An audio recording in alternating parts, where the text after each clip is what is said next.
Thank you so much, Ewan. Well, yes, there are many sporting results coming out of a scintillating weekend of sport. We can not move forward until we have processed what happened to the Springboks going down 2018 in Florence to the Azzurri, the first time in 12 games. Ashfak Mohamed now joins us, taking a big sigh as well. Is this the death knell for Alistair Coetzee? Do you see him resigning? Will he be forced out of the role? What do you see the repercussions? I don't think he will resign, but he may be forced out, 7 out of 11 tests, 7 defeats, that's just not good enough for Springbok rugby. To lose to Italy is on the same level as losing to Japan. In fact, Japan is slightly higher ranked than them at the moment. So that just shows the dire state of Bok rugby at the moment. Alistair, he's a good guy and he had some success for the Stormers in Province in the past. But I just think he hasn't helped himself with some of his selections.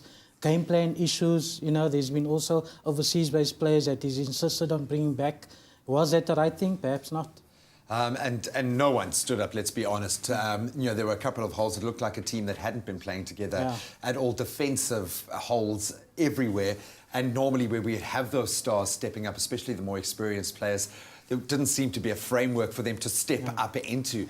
How do we address this? How do we fix where the Springboks are at the moment? It was almost like a bunch of individuals who rocked up on the Saturday and say, oh, let's play a game of rugby. Not even your former players. Absolutely. So I think change has to happen. Whether that means getting rid of Alistair, I think his record is just not good enough. So SA Rugby's hand may be forced in that regard. But certainly in terms of personnel, Alistair stuck with a lot of guys who didn't perform previously under Heineke Meyer, who battled against Ireland earlier in the season, but yet they are still playing in November. Why? He should have brought in a few new faces. Well, there's opportunity there, certainly, for those climbing the ranks on the Springbok side, but we'll leave it there. A couple of other results coming out in the international rugby front, but no major shocks there. Ireland not able to get one over the All Blacks again. Then we move on to football.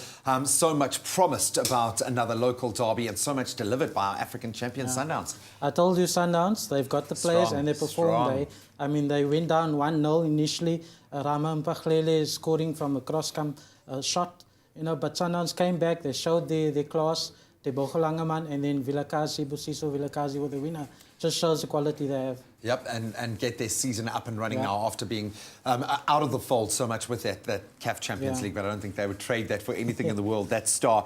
Then, of course, finally, Man United, Arsenal, did it live up to expectations for you? They were so close, Graham. United was so close. I thought, here we go, finally. But then, the equaliser, 2 minutes to go. But at least Mourinho still has his record over Wenger. I think that's all that mattered to him on the day. And nice to see Paul Pogba in the action, certainly dictating there, even if he wasn't netting 5 goals as his salary dictates. Thank you so much.